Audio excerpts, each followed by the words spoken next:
Emmanuel Macron, ministre de l'économie, de l'industrie et du numérique, en visite en Guyane. La journée d'hier était consacrée au secteur clé de l'économie guyanaise. L'or pour commencer. Sur le site minier de Bélizon à Regina, une annonce prometteuse de la part d'Emmanuel Macron. Une banque publique d'investissement plus proche des acteurs du secteur aurifère. Nous sommes actionnaires à 50% de la BPI. Je considère deux choses, on en parlait hier. La première chose, ça n'est pas une bonne décision de ne pas avoir mis une antenne de la BPI en Guyane. Et donc, en tant qu'actionnaire, moi je plaiderai l'option pour qu'on ait une antenne de la BPI en Guyane. Premier point. Et la deuxième, c'est qu'on crée ce guichet unique pour justement les artisans de leur paillage et investir en capital. Il y aura des réponses qui seront apportées et moi c'est l'une des choses que je voulais dire ici. Je ne fais pas de grandes promesses, je suis pas en train de dire on va en ouvrir une demain. Nous sommes co-actionnaires, il faut en discuter avec la Caisse des dépôts, mais c'est fondamental et là je veux qu'on apporte des réponses concrètes. Une perspective positive pour les exploitants d'or, mais ces professionnels posent également la question des délivrances de permis d'exploitation des sites miniers, des autorisations qui ne tiendraient pas suffisamment compte des réalités de la Guyane. Le premier problème, je dirais que c'est l'inadéquation de mesures qui ont été prises pour l'Europe dans un contexte, comme vous le voyez ici, amazonien. C'est tout simplement impossible d'adapter en l'état le contexte réglementaire à la Guyane. Ça, c'est le premier problème. Le deuxième problème, c'est le financement des entreprises locales, des petites entreprises. C'est comment est-ce qu'on fait en sorte, il n'y a pas de capitaux locaux, comment est-ce qu'on fait en sorte pour que les Guyanais aient accès aux capitaux suffisants pour pouvoir engager des opérations minières à petite échelle. Ensuite, le bois.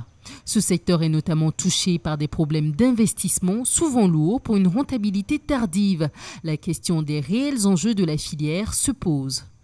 Comment faire que la Guyane, qui exporte un peu moins d'un tiers de sa production aujourd'hui, puisse exporter davantage, et comment faire pour que beaucoup du bois transformé que vous utilisez pour la construction, qui est utilisé au quotidien par les Guyanais dans le cadre de leur vie, soit un peu moins du bois importé, mais compte tenu du potentiel qu'il y a ici, du bois exploité et transformé en Guyane.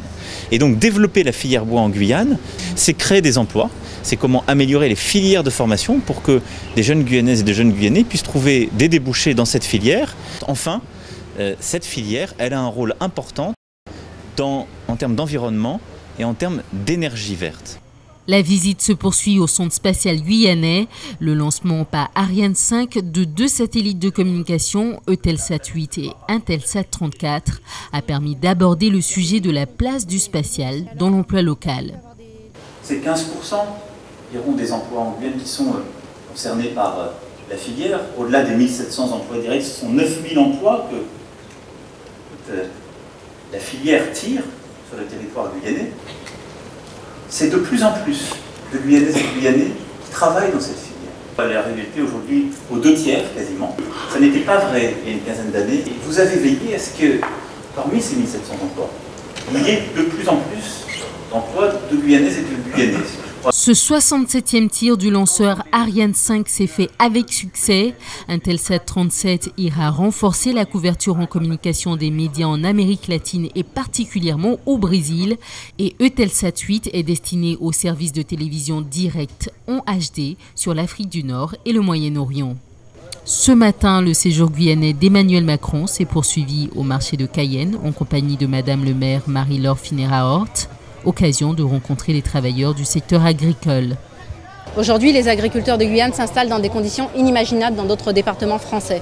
Donc on s'installe sur de la forêt primaire, on a tout à créer, à bâtir, on a des investissements démesurés à mettre en place et en plus, on n'a pas d'accès au financement bancaire. Ou très peu ont la chance de pouvoir être suivis par la banque. Donc aujourd'hui, on a demandé au ministre de bien vouloir faire en sorte que la BPI suive le monde agricole, parce que c'est indispensable au développement agricole. La journée s'achève sur l'arrivée du 7e Tour cycliste de Guyane. La visite officielle d'Emmanuel Macron prend fin ce soir par une rencontre avec des représentants du peuple amérindien. Seront sans doute abordées des questions de droits territoriaux.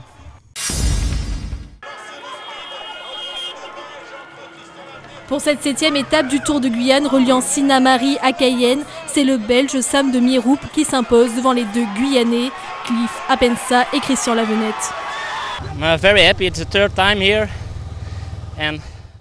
Je suis très heureux, c'est ma 3e fois ici J'ai cru que dans la dernière ligne droite, on allait faire une sortie de route. J'étais avec mon coéquipier et c'était vraiment très dur. Dans les derniers instants, tout le long du sprint, j'étais devant ces derniers jours.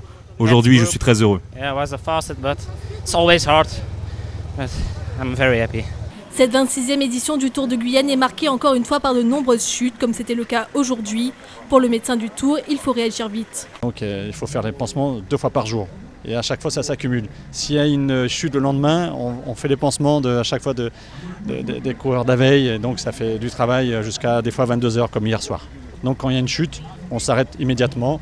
Et mon travail avec mon équipe, c'est-à-dire le pilote qui est auxiliaire sanitaire aussi, Arnaud Castor, et puis Claudine Bellevue, l'infirmière, on doit évaluer rapidement les lésions pour savoir si le cycliste il peut repartir. Indépendamment des chutes, les coureurs peuvent présenter des problèmes gastriques ou intestinaux, surtout quand il y a des différences de température.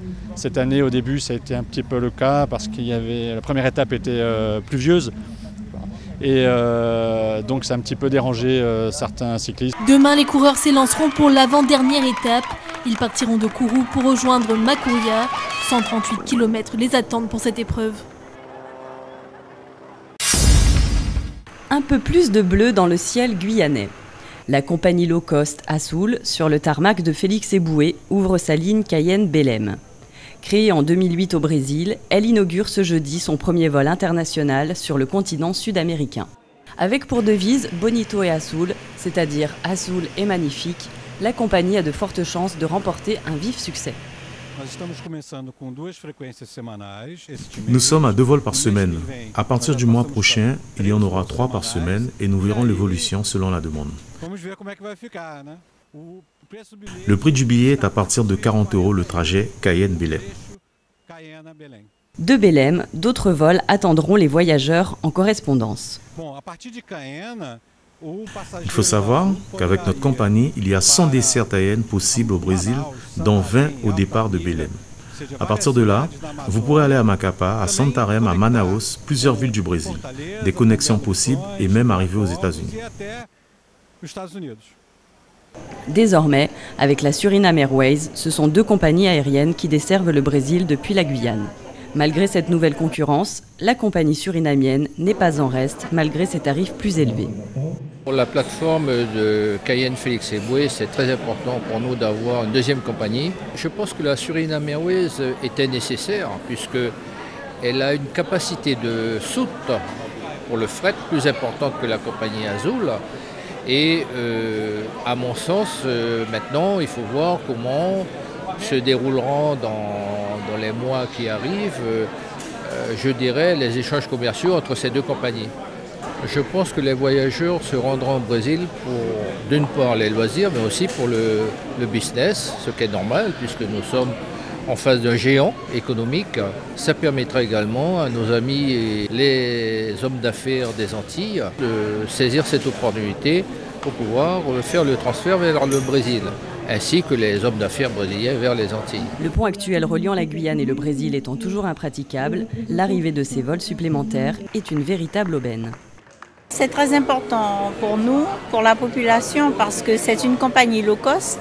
Et puis ça concrétise bien donc l'ouverture, les échanges, le travail, le commerce que nous essayons donc de mettre en place à travers une coopération avec nos voisins brésiliens, surinamiens. Nous sommes en train de bâtir la future Guyane, c'est-à-dire la plateforme aéroportuaire internationale et ce qu'elle doit représenter.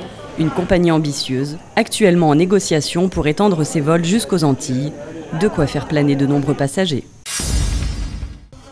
Antoine Modeste, Caroline Rupert ou bien encore Lexio et Nicolas Reynaud, ces noms ne vous sont pas inconnus. En effet, ils ont tous œuvré dans la production musicale guyanaise dans les années 80 à 2000. Francis Nugent et son groupe Copsis organisent ce dimanche un Big Punch en musique. Un événement pour remettre en lumière la musique guyanaise ainsi que ses artistes trop longtemps disparus de la scène. Au niveau de la scène live en Guyane, j'estime qu'elle n'est pas assez défendue. Il y a des artistes parmi ceux que j'ai invités qui n'ont pas été invités sur scène depuis 15 ans. Et pourtant, ce sont des personnes qui ont œuvré et qui ont défendu cette musique guyanaise. Alors je me dis, si effectivement les organisateurs ne le voient pas, si les organismes ne le voient pas, peut-être que le déclic se fera à partir de l'artiste amateur que je suis, et qu'à partir de là, un mouvement se créera autour de la défense du patrimoine local en termes de musique. Le Big Punch en musique, un événement musical convivial organisé autour de musiciens de taille. Et en fait, on va naviguer dans une époque que beaucoup de gens n'ont pas connue, ou des gens qui ont raté ça et qui sont en vacances vont bien participer, ils vont voir ce que nous avons vécu dans les années 80. En France, il y a la soirée des années 80 et qui marche hyper bien. Aux Antilles, pareil, les soirées rétro qui marchent hyper bien. Et pourquoi pas chez nous aussi, pourquoi pas? Parce que aussi nos artistes aussi ont œuvré et ont eu beaucoup de succès à l'époque. Et pourquoi pas ne pas les remettre à l'honneur en avant avec cette manifestation. C'est vrai qu'au niveau des disquaires, tout ça, ça a arrêté. Donc avant, on avait la fameuse galette du vinyle. Après, c'est devenu les CD. Maintenant, les gens ils vont sur le net. Donc voilà, il y a beaucoup de choses qui se perdent. Donc c'est vrai que quand on fait ce genre de manifestation avec le live, ça prouve que quand même on a cet engouement d'aller chercher le côté live pour montrer que quand même on existe et puis voilà quoi. Seul, accompagné ou en famille, la journée promet d'être festive avec ces artistes qui ont apporté ces notes de noblesse à la musique locale.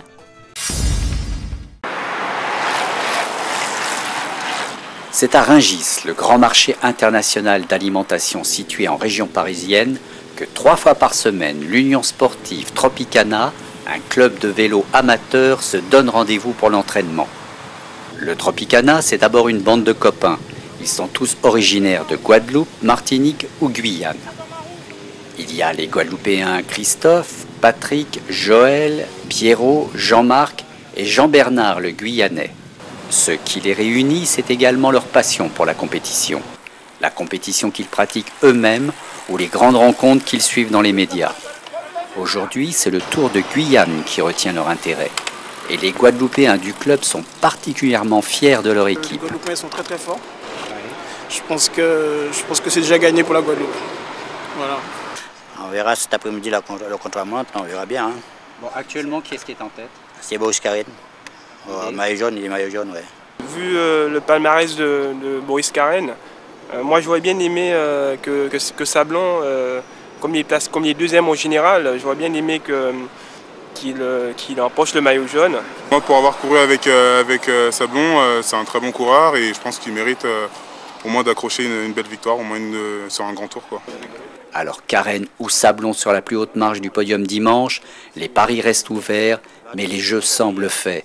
Les Guadeloupéens mènent la danse et ne sont pas prêts à laisser filer la victoire, au grand regret du Guyanais Jean-Bernard. J'ai vu que c'est un niveau très relevé cette année, une équipe de la Guadeloupe qui est venue bien armée, avec un Boris Carène très costaud. Donc, je pense que pour la victoire finale, il n'y a pas photo, parce qu'il s'est vraiment préparé pour, et il ne fait pas de détails, et il le montre sans forcer.